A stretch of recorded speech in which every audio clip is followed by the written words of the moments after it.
This is a letter that I wrote to Mike. There's no date on it, but I'm guessing it was right around the same time.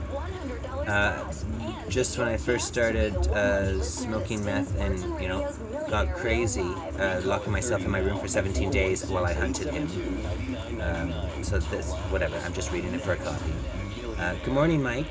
This letter may not follow a single topic or make sense to you because I feel I'm confused, very emotionally damaged, and just basically trying to explain things to you and myself as I go.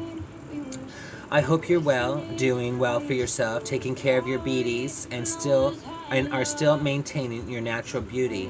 This letter is not meant to hurt, place blame, or anything negative, so please don't assume. Its purpose is merely to help me help you, and in hopes to help us one day. I probably will not get a reply, whether it be from your pride, stubbornness, or just your lack of communication skills and lack of self-expression. So I'm writing this with that in mind. As I tried to find the reasons for me to achieve acceptance and the closure that I desperately seek, I am searching through my memories because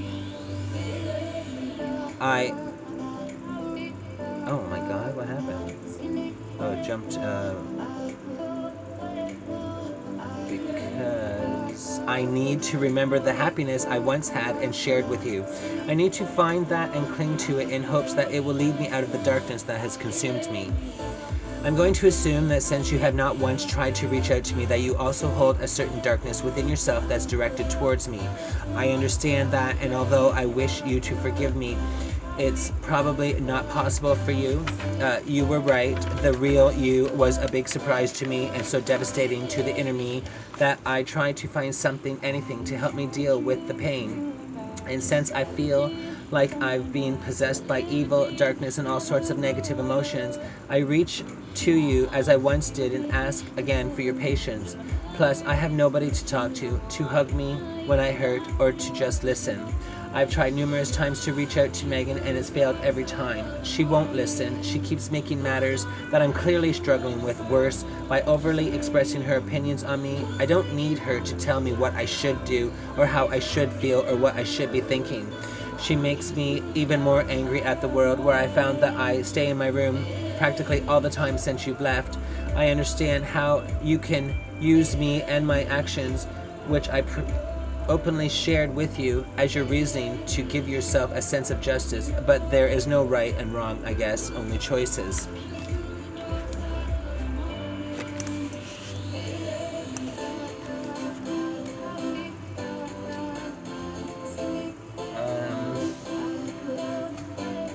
I changed so much for this relationship for you, and while I desperately wanted you to love me, maybe you did, maybe you didn't, maybe you never will, I really don't think I knew inside myself the definition of the love that I was seeking from you, and maybe I was expecting you to show me the way, or at the very least, we would learn it together.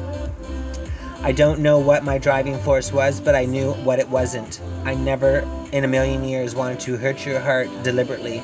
You are a person with hopes, dreams, and feelings as well as myself, and you can plainly see how I've dealt with the hurt, and I wouldn't wish what I've been going through on anybody. Oh, not comfy.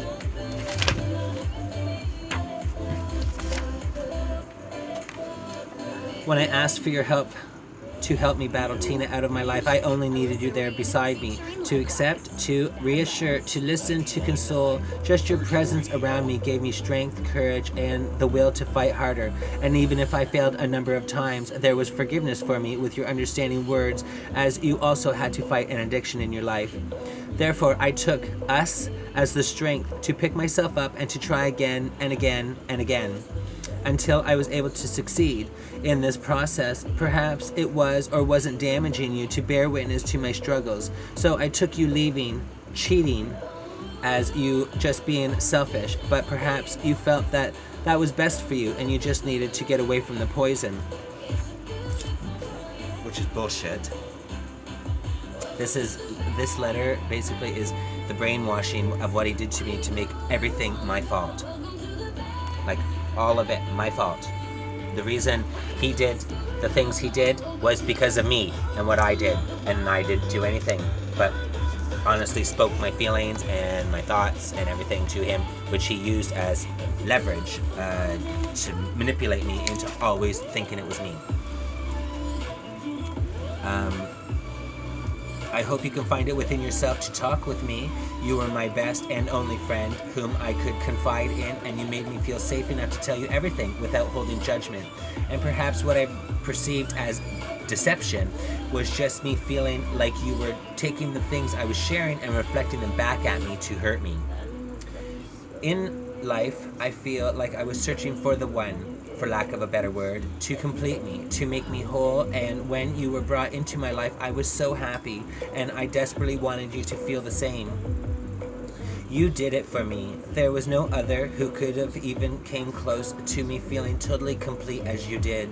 You've said things that you felt you needed to, and have done things that you felt you needed to, knowing that's not how you truly felt, but was good for the other person.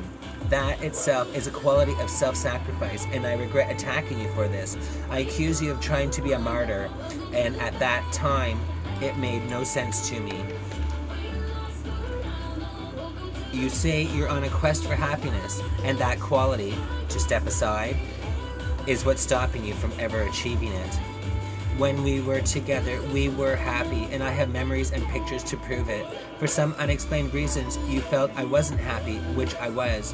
Granted, there were some upsetting times when I felt frustrated and I was unable to express myself properly, where you might have misinterpreted, but I wouldn't have chosen to leave you over it. I knew this and the feelings I was experiencing, and tried numerous times to reassure you that these things did not change the way I felt for you.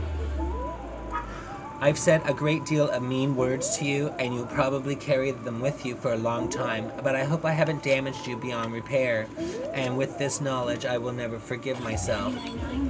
There are so many old sayings that I've learned their meaning since you left, which have given me some kind of explanation to things. To thy own self be true. This made me do a great deal of soul-searching, in which I discovered that the emotions that I experience are extremely powerful and have a secure grip over who I am. I've tried to express them the best way I know how, but always tried to hide that part of me, being embarrassed, and that with acceptance, I found a talent for being an artist, and have actually created some things that I'm proud of, also some things I'm not proud of. This explains the way I feel towards music, and how I can take comfort or intensify my own sadness. Beauty is in the eye of the beholder. This made me see that I too am beautiful, and the lack of self-confidence made me feel some resentment towards your beauty. Just how we live with certain beliefs and values became clearer. The balance in which we sometimes do yet don't see are always present. Good and evil, darkness and light, wrong and right, happiness and sad. The list continues. I once said that you are the opposite of me, when the truth is I only perceived it that way because of my lack of knowledge and understanding.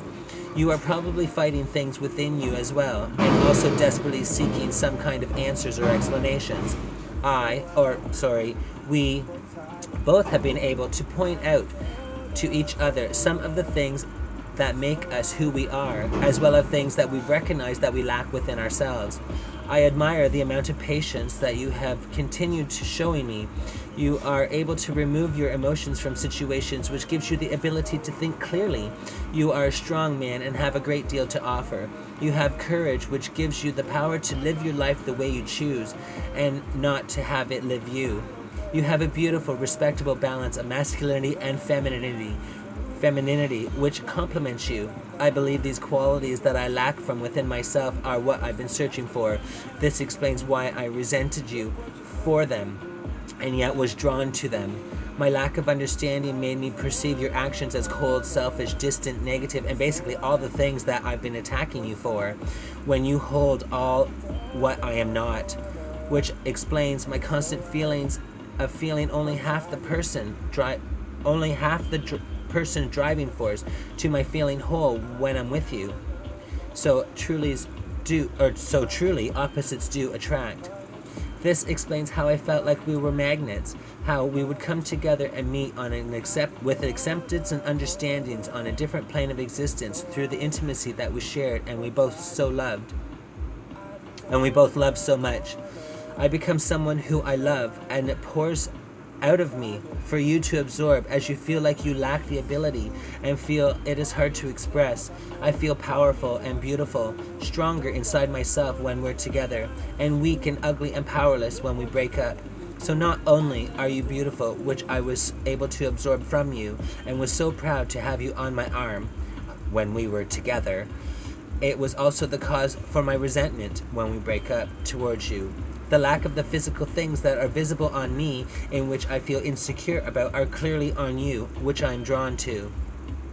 While the inner things, which you've acknowledged that you lack, are in me, and that only when we're together do we feel whole. We make a complementing couple, which is what everyone is searching for. But as it turned out, I was right for 2.5 years. One-sided attraction, one-sided devotion, one-sided honesty, one-sided love, and now only one is suffering.